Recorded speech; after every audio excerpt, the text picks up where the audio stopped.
What's up, family? Welcome back to another legendary reaction video. So we got triple double Clark in the building, man. Caitlin Clark just made WNBA history today, man.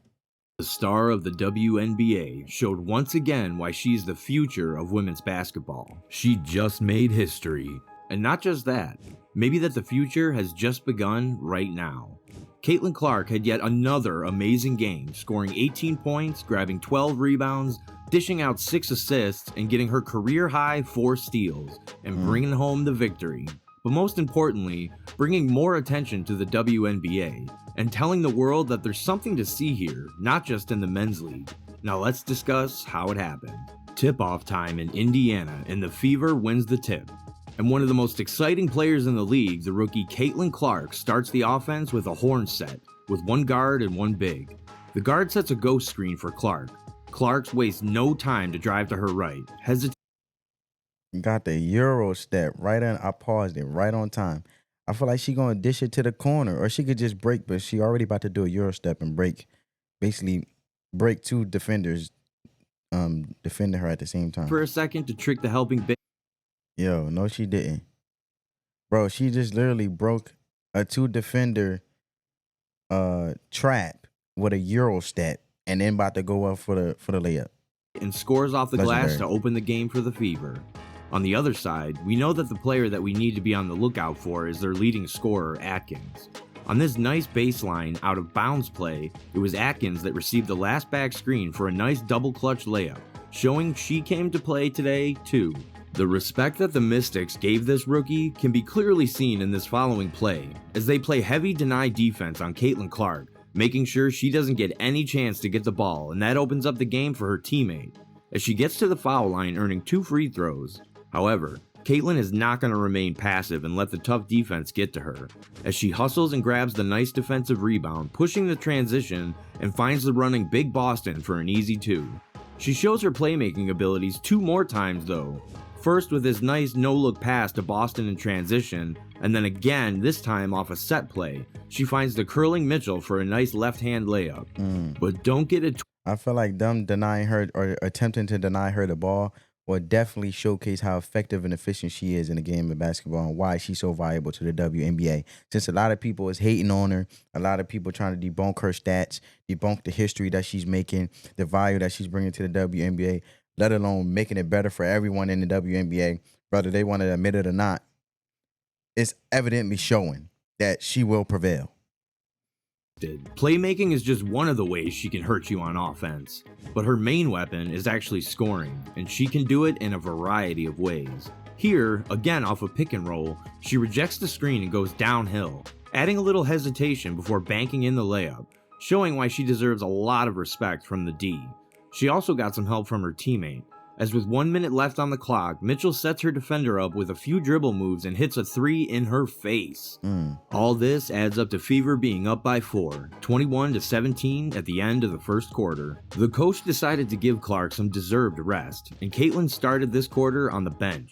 However, Carly Sanderson tied the game with this 3-pointer. It was time for Caitlin to work her magic again. Her high basketball IQ, even for a rookie, can be seen here on this play, as she does not throw the ball to her big immediately, but to her teammate, who has a better angle for the post-entry pass. She orchestrates this attack beautifully, and the result is a trip to the free throw line, in which the big succeeds in nailing the free throws. Nevertheless, the Mystics would not give up, especially Atkins, who is not afraid to pull the trigger on this deep 3 and ends up making it.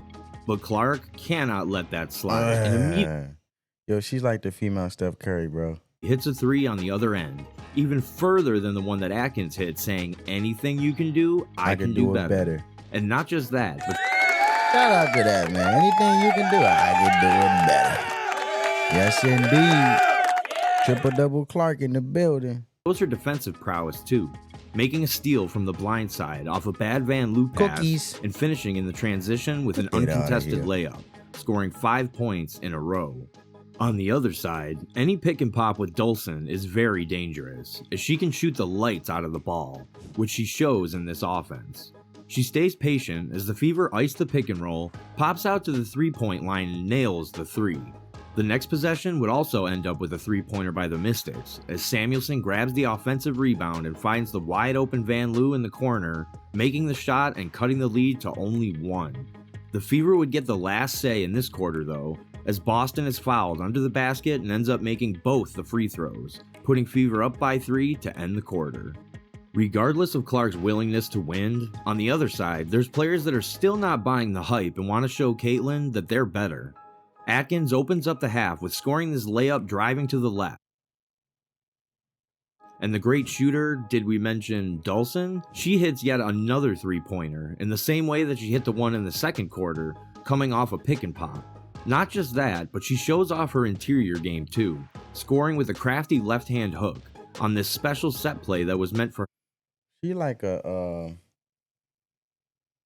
playmaking big, on the Mystics. to get the ball down low.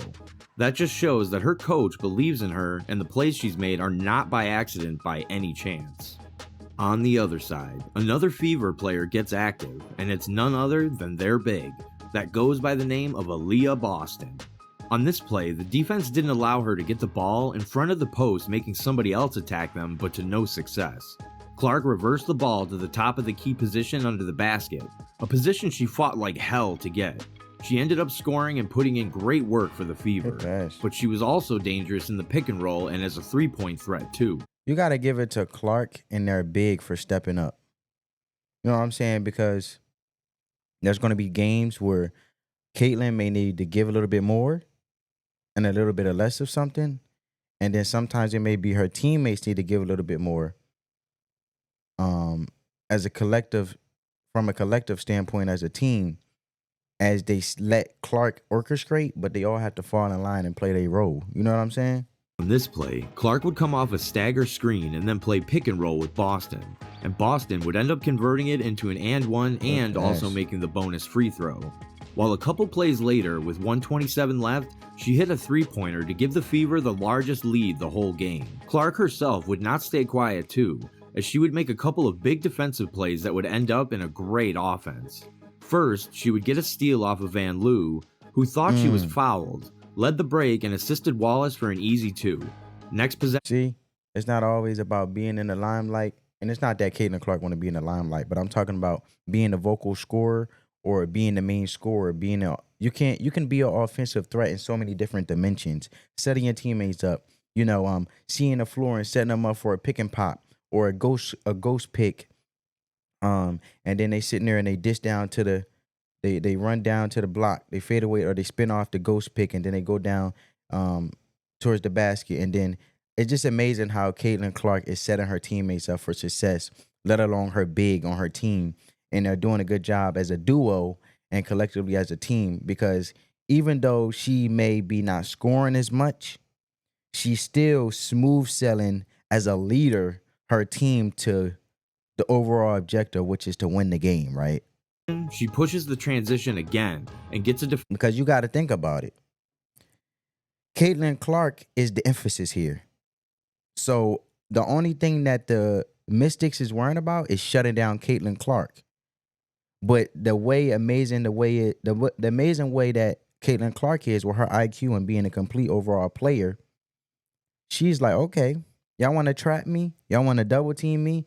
Look, we just going to pass the ball faster and faster. Everybody get to touch the ball. And trust me, someone's going to open up and I'm going to set them up as a leader of my team and as a point guard and as a guard for us to win this game. On an island with her, which does not lead to any good for the Mystics. She hits a tough behind-the-back step-back jumper and forces Mystics to call a timeout. She would also add yet another steal, making her a nightmare on defense.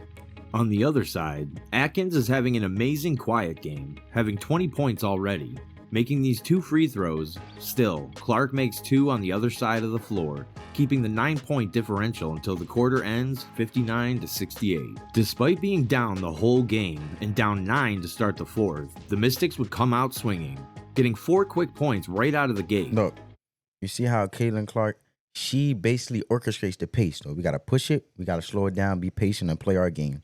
And that's what a leader does. And that's what makes her amazing. Look, Now you want to be down on the floor and don't get back up, or we running it down, inbound it in. Come on, let's go. Then we get two backs scoring from the low post, but their best player Atkins with a floater and Engsler with an and one also making the free throw would cut the lead down to just 2 points with 7 minutes remaining in the fourth.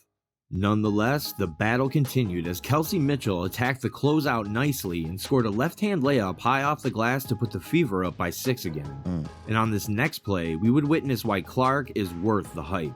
Just when the Mystics started to catch some momentum and are looking to make a comeback into this game and potentially winning it, Clark deads it with a three-pointer coming off a down screen. A play that looks like it came straight out of the Golden State Warriors playbook, and they would run for Steph or Clay, but there's an Yo, let's look at that play again, though.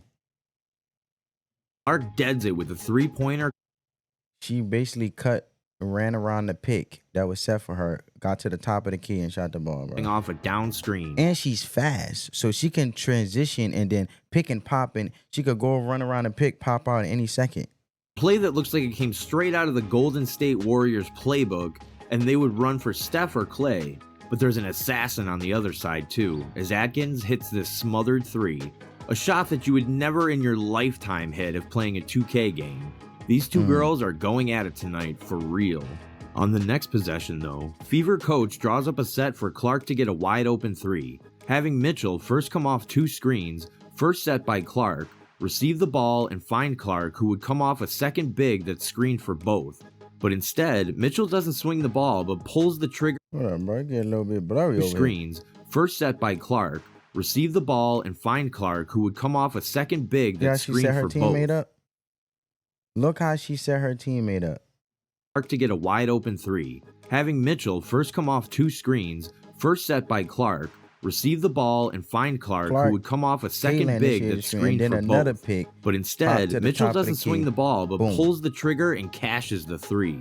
That shot took some confidence, I'll tell you that. And Atkins and Dawson are so annoying and just won't let the Fever put them away for good. First, Atkins reads the defense correctly on a pick and roll and scores while also getting fouled, but misses the free throw. And then, Dawson, who has been shooting the ball well the whole game, makes yet another wide open three. Mitchell answers, scoring off a DHO, hitting a tough layup off her right leg on the other side. And for the Mystics, because Dawson is type tall. She type tall on the Mystics. Lou hits a 3 to cut the lead to 5 with 56.5 seconds to play. Finally, with 12 seconds left, Clark is fouled and sent to the 3-point line, and then ices the game with 2 free throws made. 81-88 is the final result in Fever's favor, and Clark leads her team to yet another victory. Legendary. Legendary. That was legendary, man. And she made a triple-double, family. She made a triple-double, if I'm not mistaken. Let's check.